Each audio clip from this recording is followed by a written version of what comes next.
दोस्तों, एक व्यक्ति बहुत मेहनत करता है, बहुत ज्यादा करोड़ों की संपत्ति बना लेता है। फिर एक समय ऐसा आता है कि उसके घर वाले और यहाँ तक कि उसकी पत्नी उसे छोड़ के चली जाती है एक नौकरानी के सहारे। नमस्कार दोस्तों, मैं मधुलिका आप सबका स्वागत करती हूँ आपके अपने यूट्यूब चैनल जिसका नाम है मधुलिका UPRPL। आज मैं आप लोगों को बहुत ही प्यारी और बहुत ही भावुक करने वाली स्टोरी लेके आई हूँ। तो दोस्तों, वीडियो में आगे बढ़ने से पहले बस एक रिक्वेस्ट यही है, अगर आप इस चैनल में नए हैं तो प्लीज सब्सक्राइब माय चैनल। बगल में बेल आइकन है, उसे भी प्रेस करें, जैसे मैं कोई नया वीडियो डालूं उसका नोटिफिकेशन सबसे पहले आप तक पहुंचे। और दोस्तों, ऐसे ही आप लोग मेरा मोटिवेशन आगे बढ़ाते रहिएगा। तो चलिए दोस्तों, वीडियो को शुरू करते हैं। तो दोस्तों, जैसे कि आपको मालूम है, जो कि मैं स्टार्टिंग में ही बता चुकी हूँ, एक व्यक्ति रहता जो कि बहुत ही ज्यादा संपत्ति कमाता है, बहुत ही ज्यादा धन दौलत कमाता है। तो दोस्तों, ये कहानी जो है कानपुर के किदवई नगर की है। वहां पे एक व्यक्ति रहता है जिसका नाम दयाराम रहता है। दयाराम बहुत ही ज्यादा संपत्ति कमाता है, मतलब वो हमेशा प्रॉफिट ही सोचता है, किसी चीज में कोई भी बिजनेस हो लॉस करने वाला नहीं करता, हमेशा उसको प्रॉफिट ही मिलती है। और वो बहुत ज्यादा पैसे वाला हो जाता, करोड़ों की संपत्ति उसके पास हो जाती है। एक दिन वो व्यक्ति सो रहा था और सोते सोते जब वो सुबह होता है, सुबह जगने का टाइम आता है, तो उसे लगता है कि उसका शरीर जो है काम नहीं कर रहा है। फिर लांदन फादन उनको डॉक्टर के पास लेके जाते घर वाले। जब डॉक्टर के पास लेके जाते तो पता चलता है उनके शरीर में लकवा मार गया। अब जैसे ही डॉक्टर कहते हैं कि आप लोग बहुत लेट लेके आए हो दयाराम जी को और इनको सही होने में मुश्किल है, और भगवान का चमत्कार नहीं कह सकते हैं, क्योंकि हमें तो नहीं लगता है कि ये सही हो पाएंगे। जब तक इनकी जिंदगी है ऐसे ही गुजारेंगे।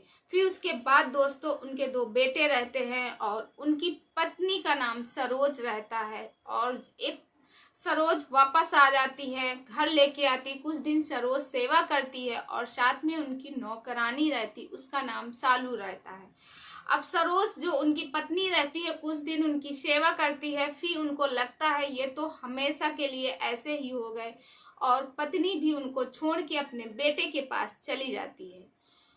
तो जो सरोज रहती है वो छोड़ के चली जाती है। जो सालू रहती है यानी कि जो नौकरानी से कहती है इनकी देखभाल करना और इनकी सेवा पानी करना, मैं यहाँ से जा रही हूँ।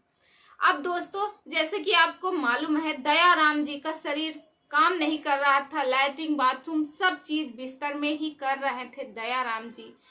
और उनको नहलाना धुलाना साफ सफाई करना, हाँ यह इतने से उनका शरीर काम कर रहा था, मगर इतने से नीचे उनका जो शरीर था वो काम नहीं कर रहा था। तो दोस्तों, जो नौकरानी थी एक आया की तरह काम करती थी। जैसे कि हॉस्पिटल में मरीज के लिए जो नर्स लोग काम करती हैं, तो उनके कोई चीज का पर्दा नहीं रहता, क्योंकि लैट्रिन बाथरूम सब बिस्तर में ही हो रही थी। तो दयाराम जी को सब कुछ बिस्तर में ही कराया जा रहा था। अब दोस्तों, दयाराम जी को सब बिस्तर में कराया जा रहा था, पत्नी छोड़ के चली गई थी। मानो दयाराम दिन का दिन एक तो बीमार थे, ऊपर से वो दिन का दिन सोच में गलते जा रहे थे। उन्हें लग रहा था कब मेरा आखिरी दिन होगा, क्योंकि ना तो जब अच्छे दिन थे तो मेरी बीवी और बच्चे मेरा साथ देते थे, आज कोई साथ नहीं दे रहा। और दयाराम जी अब एक दिन उनकी पत्नी आती है, वो 15 दिन में महीना भर में दयाराम जी को देखने के लिए आ जाती थी। दयाराम जी को लगता था कि वो ये देखने आ रही कि मैं कब मरूंगा। दयाराम जी अपनी पत्नी को एक बात बताना चाहते थे, एक राज की, मगर उनके ये व्यवहार की वजह से उन्होंने ये राज नहीं बताया। तो दोस्तों, जो नौकरानी थी शालू, उनकी बहुत सेवा करती थी, उनको लैट्रिन कराना बाथरूम कराना, वैसे ही अब कोई पर्दा नहीं था दयाराम जी के बीच में और नौकरानी के बीच में, यानी जो शालू थी उनके बीच में कोई पर्दा नहीं था। फिर उसके बाद दोस्तों, उनकी पत्नी तो चली जाती है और एक दिन दयाराम शालू का हाथ अपने हाथ में रखते हैं और कहते हैं, शालू मैं तुमसे कुछ कहना चाहता हूँ। तो वो कहती है, हाँ सर बोलिए साहब, जो आप बोलेंगे मालिक वो मैं सुनूंगी। वो कहते हैं तुम्हें तो मालूम है कि वैसे मैं मरना नहीं चाहता हूँ, मैं तो जीना चाहता हूँ, मगर तुम्हें तो मालूम है कि मेरी शरीर की क्या हालत है, मैं तो अब सही नहीं हो पाऊंगा, क्योंकि डॉक्टर भी कह चुके हैं और आज 5 साल बीत चुके हैं, मेरे शरीर की थोड़ी सी स्थिति में सुधार नहीं आया, दिन का दिन मैं बिगड़ता ही जा रहा हूँ। तो मैं तुमसे कुछ बात पूछना चाह रहा हूँ, तुम्हारे कितने बच्चे हैं? तो वो कहती है कि सर मेरे 2 बच्चे हैं, एक बेटा और एक बेटी है, और मेरा पति इस दुनिया में है नहीं। तो सालू जो रहती है उसका पति नहीं रहता है, और जो सालू रहती है लोगों के घर का काम काज करके अपने बच्चों का पेट चलाती है। और जैसे ही सालू ये बात अपने सर से सुनती है कि वो कहते हैं अब लगता है मैं ज्यादा दिन नहीं जीऊंगी, उसी समय सालू के दिमाग में क्वेश्चन आता है, वो विचार करती है कि हे भगवान मेरे साथ ऐसा मत करना, साहेब जी को जीवित रखो, क्योंकि जब तक ये जीवित रहेंगे तब तक ही मेरे घर का खर्च चलेगा। मैं इनकी सेवा तो जरूर करती हूँ, मगर इसके पीछे मेरे बच्चों का पेट भरता है। तो दोस्तों फिर दयाराम सालू से पूछते हैं, सालू तुम कहाँ खो गई हो? तो वो थोड़ा सा झिझोरती अपने आप को, कहती है कि मैं कहीं खोई नहीं हूँ सर, ऐसा आप क्यों बोल रहे हो? मेरे 2 बेटे हैं, एक बेटी है एक बेटा है। तो कहे क्या करते हैं वो लोग? तो बोली कि साहब हमारे बेटे जो हैं अंडे की दुकान लगाते हैं, आमलेट वगैरह बनाते हैं, बेटा मेरा लगाता है हर शाम को, और पढ़ाई भी साथ में करता है, और बेटी भी उसकी मदद करती है। दयाराम की आंखों में आंसू भर आते हैं दोस्तों। और दोस्तों दयाराम जो है हमेशा प्रॉफिट का ही धंधा किया था, प्रॉफिट का ही बिजनेस किया था। वो अपने बच्चों को यही सिखाता है, लॉस का बिजनेस कभी नहीं करना चाहिए, प्रॉफिट का ही करना चाहिए। अब उनके बच्चे भी लॉस का बिजनेस नहीं करते हैं। अब उनके बेटे सोचते हैं, जब उनसे मिलने आते हैं तो वो सोचते हैं कि कब ये जाएंगे, क्योंकि इनके खर्च का महीने का कम से कम 30 से 40 हजार रुपए दयाराम जी के ऊपर लग जाता था, क्योंकि जो नौकरानी रहती थी इनके घर में 24 घंटे रहती थी, यानी जो चालू रहती थी वो 24 घंटे रहती थी, तो उसको 20 हजार रुपए देते थे, और बाकी के 20 हजार से उनका दवा पानी और खाने पीने का ध्यान रखती थी। अब ऐसे करके सालू को लगा कि मैं अपने घर से आती हूँ, काफी दूर है, उसने बगल में ही रेंट का घर लिया और वहीं पे दयाराम जी के घर के बगल में रहने लगी। वहीं से दयाराम जी के घर का देखभाल करती थी, और दयाराम जी का भी देखभाल करती थी। सालू अपने घर से जब कुछ बना के लाती थी तो दयाराम जी को जरूर खिलाती थी।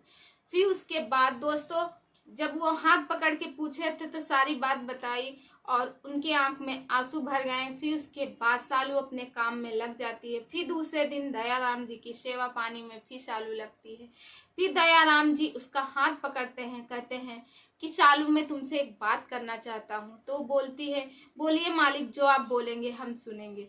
तो कहते हैं सालू तुम्हारे घर का खर्च कैसे चलता है, आखिर तुम्हारे बच्चे कैसे पलते हैं? तो कहे मालिक जो आपके घर का रहता है उसी से मैं अपने बच्चों को पढ़ाती हूँ, और उसी से उनका, और जो छोटा मोटा वो बिजनेस करते हैं उसी से हम लोग कैसे भी करके गुजारा कर लेते हैं। तो वो कहता है कि तुम्हें पैसे चाहिए, वैसे तो मैं अब ज्यादा दिन जीना नहीं चाहता हूँ, आज हूँ कल नहीं हूँ, तुम्हें पैसे चाहिए। तो कहती है मालिक मुझे कुछ भी नहीं चाहिए, बस भगवान से मैं यही दुआ कहती हूँ कि आप बने रहो, अगर आप रहोगे तो मेरे घर का खर्च चलेगा, जिससे मेरे बच्चों का पेट भरेगा। दयाराम जी के आंख में आंसू आ जाते हैं। दयाराम उनसे कहते हैं कि तुम्हें पैसे चाहिए, मैं तुम्हें कुछ पैसा देता हूँ जिससे तुम अपने बच्चों के बिजनेस करवा सको। तो वो सालू बोलती है मालिक अगर इतना आप मुझ पे दया कर दोगे तो आपसे दयावान कोई नहीं होगा। तो वो कहते हैं अच्छा ठीक है, किसी दिन मुझे बैंक लेके चलो, मगर ना तो मेरी बीवी को पता होना चाहिए, यानी ना सरोज को और ना उनके बच्चों को पता होना चाहिए। तो सालू का जो बेटा और बेटी दयाराम जी से मिलने, क्योंकि बगल में ही रहते थे, अक्सर आया करते थे, एक दिन ले जाके दयाराम को उनकी सालू की बेटी बेटा और सालू खुद लेके जाती हैं बैंक। वहां पता चलता है दयाराम जी ने जो आज के करीब कम से कम 20 साल पहले उन्होंने 25 लाख रुपए बैंक में जमा किए थे, जो कि डबल हो गए, इस समय 50 लाख हो गए, और लगभग 1 से 1.5 किलो तक का सोना भी उन्होंने बैंक में रखा था। वो सब कुछ बिना पूछे बिना जांचे वो जितना भी रहता है सब सालू के नाम पर कर देते, उस नौकरानी के नाम पर, और दयाराम जी घर आ जाते हैं। अब जब सालू के पास कम से कम करोड़ों की संपत्ति हो जाती है, सालू उन पैसों को पाके, गरीब लोग अगर पा जाते हैं तो वो सालू इतना खुश हुई और दयाराम जी को अब अपना भगवान समझने लगी कि ये हमारे लिए इतना किए हैं तो इनसे बड़ा भगवान कोई नहीं है। अब सालू और जीव जान लगा के दयाराम जी की सेवा करती है और कहती है, हे भगवान, भगवान से प्रार्थना करती है, हे भगवान इनको खड़ा कर दो, मैं यही चाहती हूँ कि ये अपने पैरों पर एक बार जरूर खड़े होके चले। अब उसके बाद दोस्तों जो सालू रहती है दिन रात सेवा करती है और जो 1 करोड़ के लगभग उसके पास पैसे रहते हैं, सालू जो है उन पैसों से दयाराम जी को अच्छे से अच्छे हॉस्पिटल में दिखाती है और उनका इलाज चलती है।